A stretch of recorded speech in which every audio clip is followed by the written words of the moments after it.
3, 2, 1. You ready? You're listening to the Real Pineapple Podcast Network.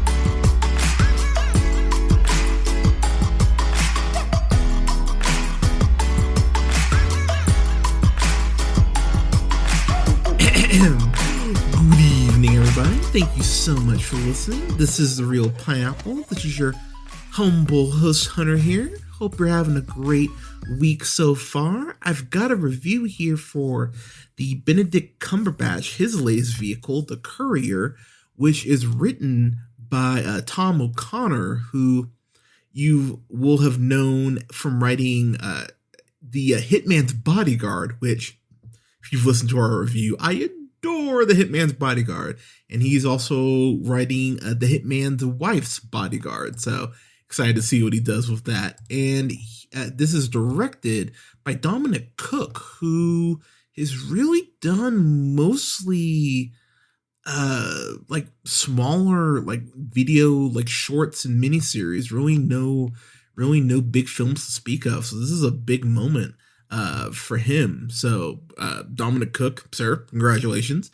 And I will say congratulations on directing a hell of a movie. This movie's like, I know I've tried to build up some suspense, like how did I feel about it? This movie's awesome. I freaking adore this movie. What a wonderfully pleasant surprise. I got a screener for this, and I'm a huge Benedict Cumberbatch fan, you know, outside of just being Doctor Strange and Sherlock. Even the little bit of him we got in 1917 was fantastic. He was great as the Grinch. He was great as Agent Classified on Penguins, as he'd say, of Madagascar. Imitation Game. He's incredible in that movie. Of course, Khan in Star Trek Into Darkness. Tinker Tailor Soldier Spy, which I think this film is somewhat similar to.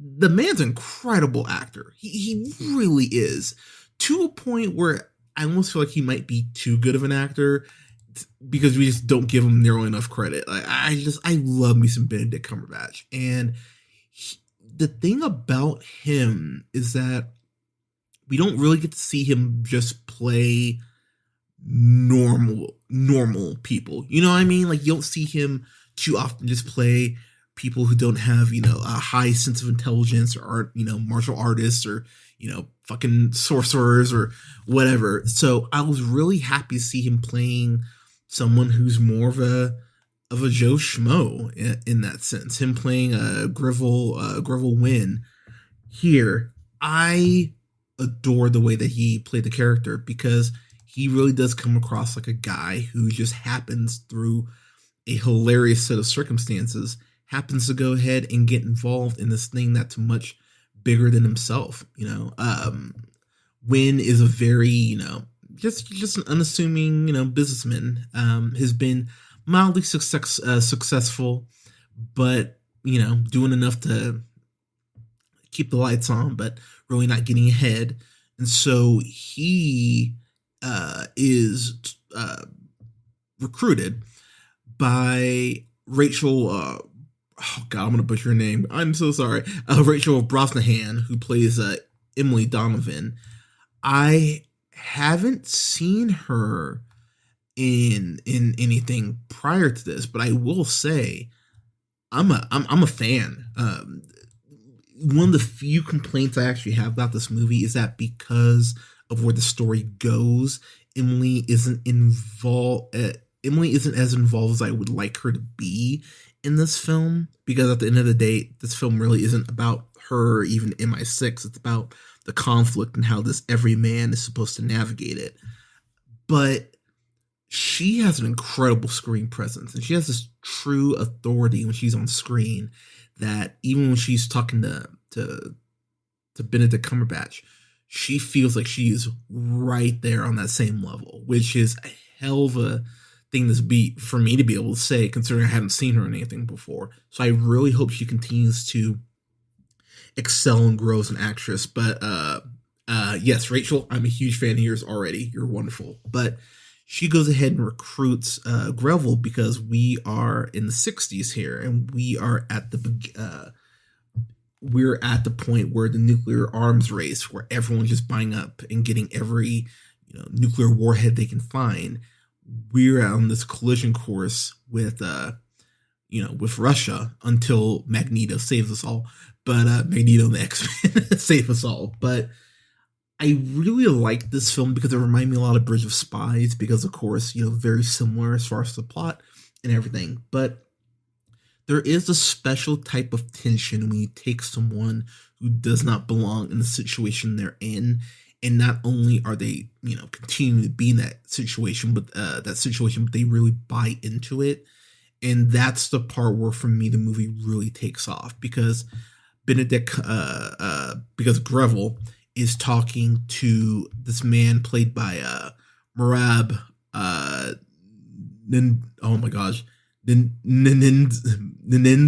I'm gonna go Ninenzi. Sure, he plays Oleg Pekovsky, but he makes has a line in the movie where he goes, "My name doesn't sound good in English. Just call me Alex." And the heart of this movie, obviously, we don't want the world to blow up, but the true heart of this movie is Greville and Alex's relationship.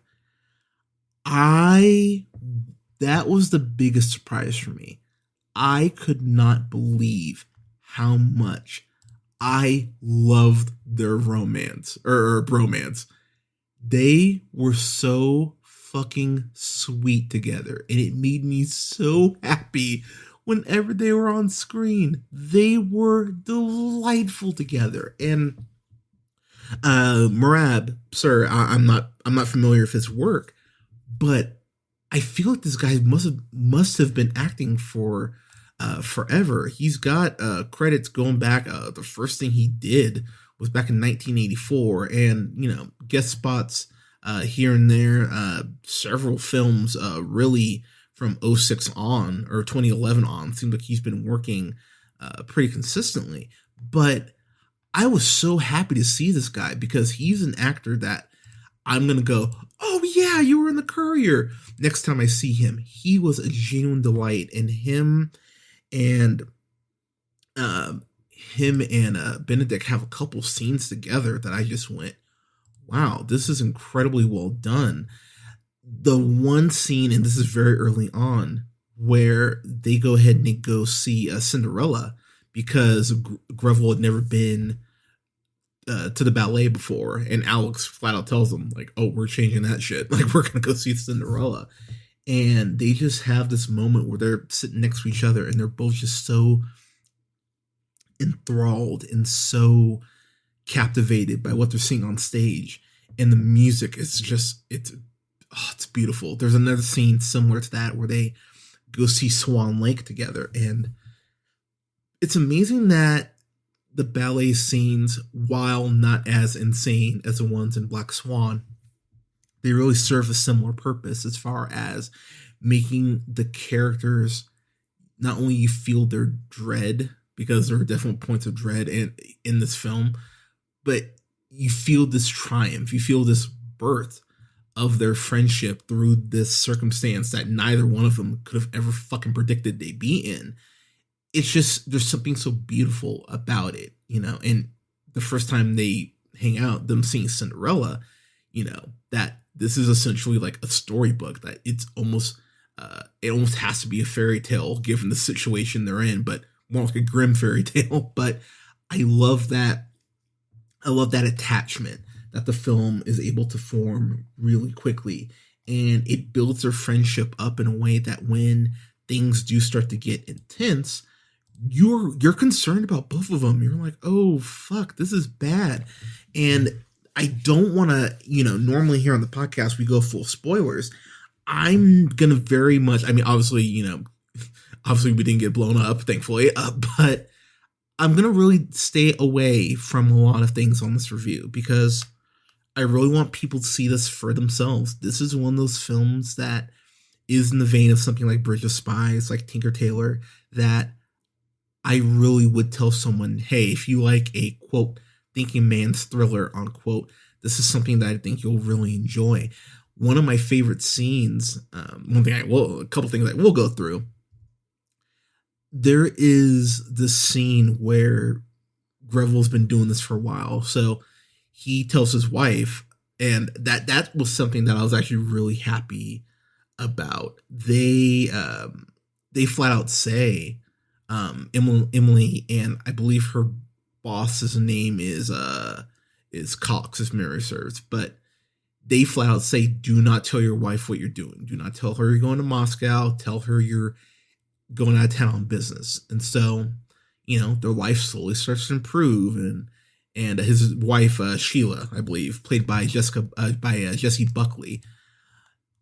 She is going to sound terrible, but I stand by this. I really enjoyed her in this. If you've not seen Wild Rose, by the way, I've heard nothing but good things, but I need to watch that. But I really wish I had more of her.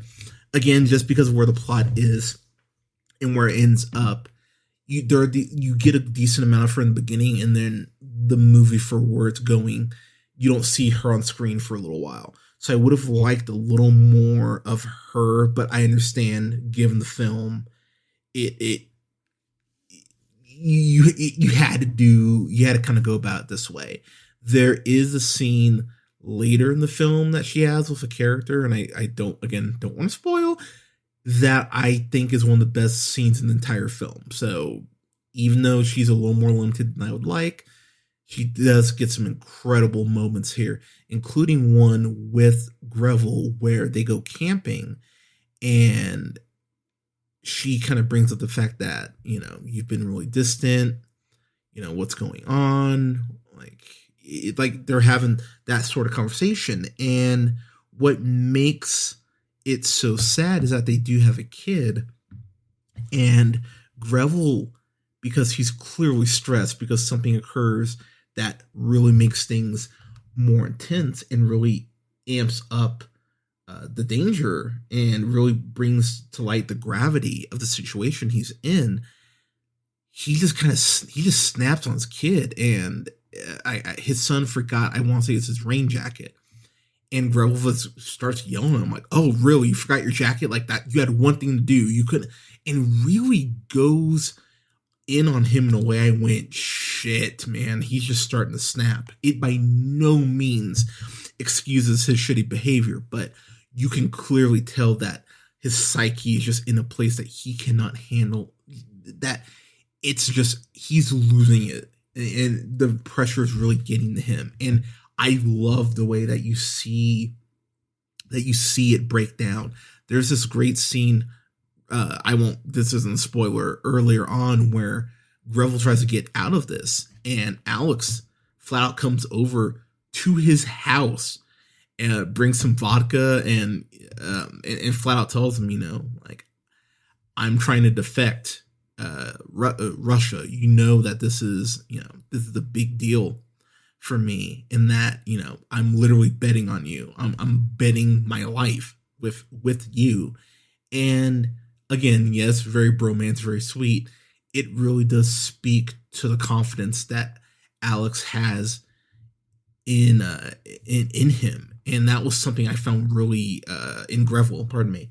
And that was something I found very sweet and very heartwarming and potentially heartbreaking too. The movie does a really good job of being, for me, well paced. There are some slower moments, I think, in the beginning, but it is definitely setting the table for where the film's going to go. And the film, I will say, takes a turn I personally wasn't expecting for how they got there and where we kind of end up. And I'll leave it at that. But that was something I went, oh, wow, I'm really happy that you did that. Like, I really love that you did that. There are these little moments too where you almost get the Mr. Incredible type montage from the first Incredibles, where you see Greville, he's working out. He comes home after one of these Moscow trips and immediately fucks Sheila like there's no tomorrow. I was like, I was like, oh, go ahead, Benedict.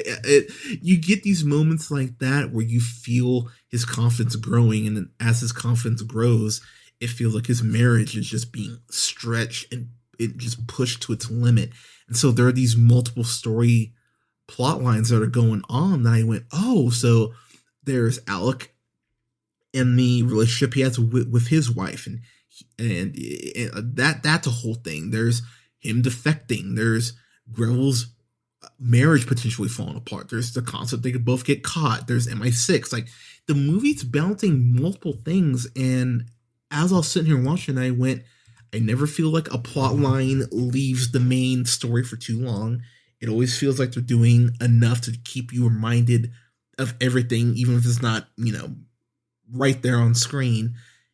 It's really well executed, and I really have to give Tom O'Connor so much credit, because writing a comedy like Hitman's Bodyguard, I mean, comedy is not easy to write, and again, I adore that fucking movie.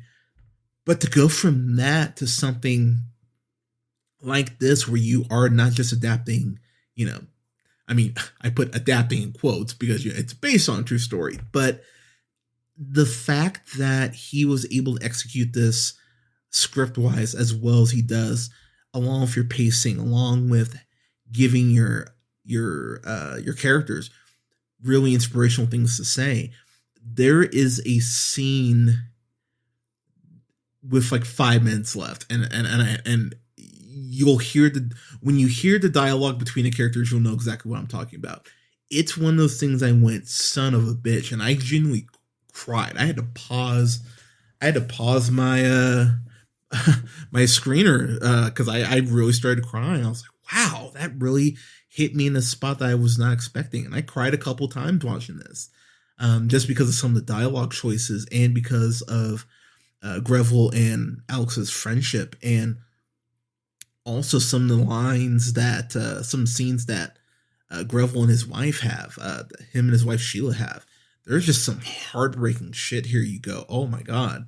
But the movie feels not only like it cares about these characters, it feels like it really embraces who they are. And that's something that the script, again, credit to Tom O'Connor, does so well. I could not find it because I was looking for it, but the cinematography in this too is something like the way it is shot gives you that Mission Impossible Man from U.N.C.L.E. type vibe. I really love the way that it's shot. The score too. Sean Bobbitt's the cinematographer. Well done, sir. He was director of photography on Judas and the Black Messiah, and a cinematographer on The Rhythmic. God damn, okay, dude. Yeah, you're okay. You're good at your job. Fair enough. But he did a great job with the cinematography. And Abel, I'm gonna butcher your name, sir. Korzeniowski. He went ahead and did the score for this, and he hasn't scored anything that I've actually seen, but he did Single Man. Okay, that score is actually really good. But he did a great job with the score. The score knew exactly when to come in. It gives you almost this almost like a spy orchestra. It's like you combine like a spy thriller, like how you hear those certain themes with, just this beautiful score that again knows exactly when to come in and when to fade out.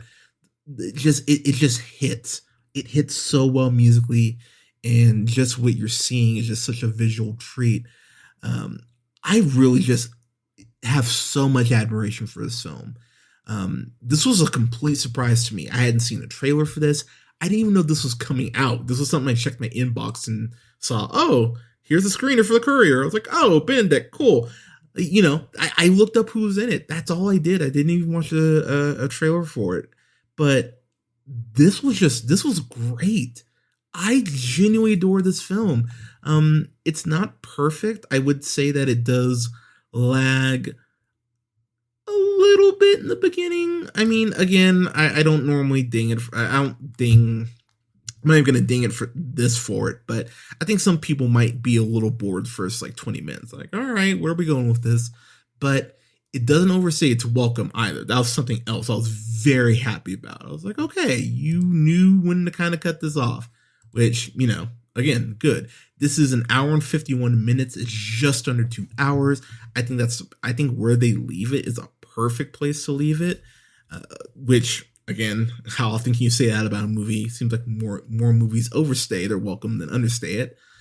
But I could have actually used another 10 minutes. I wouldn't have minded this being, a lean right at 2 hours. But again, I adore this movie. It's something I'm going to buy when it does come out on Blu-ray.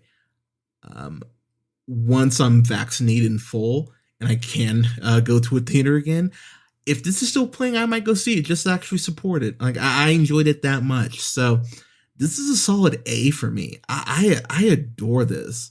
Again, by no means perfect, but for what I want of a spy thriller and more of those old school spy thrillers, this hit perfectly for me. So yeah, A, easily. But everyone, have you seen The Courier? If you have, what did you think about it? Let us know in the comments below. What's your favorite spy thriller? Like, not, like not like the Bourne movies or anything like that, but what's your more subdued favorite spy thriller? For me, this is right there, like I said, with Tinker Tailor Soldier. Actually, this is better than Tinker Tailor Soldier Spy, but this is right there with Bridge of Spies for me. Absolutely adore this. But yeah, let us know in the comments. You can go ahead and like us on Facebook at The Real Pineapple. Don't forget to like our gaming channel, Real Pineapple Games, on Facebook as well. Follow yours truly on the Twitter at JHunterRealPineapple. That's REEL Pineapple. And go ahead and follow Scott on Twitter as well at Nearman1st.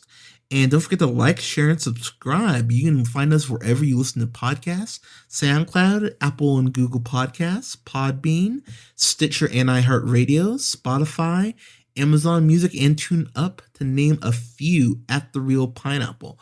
Everyone, thank you so much for listening. We'll have reviews up here soon for Falcon and Winter Soldier once that season concludes. Got 3 more episodes after this Friday. I'm so excited to talk about that. We will have reviews up for all the Best Picture nominees before Oscars on the 25th. I'm really excited to rewatch all those, figure out what my favorites are. And yeah, we'll also have reviews up here for the Mighty Ducks Game Changers when that season is over as well. Everyone, thank you so much for listening. I love you all so much. Take care of each other, wear a mask, get vaccinated, stay safe, and we'll talk to you soon.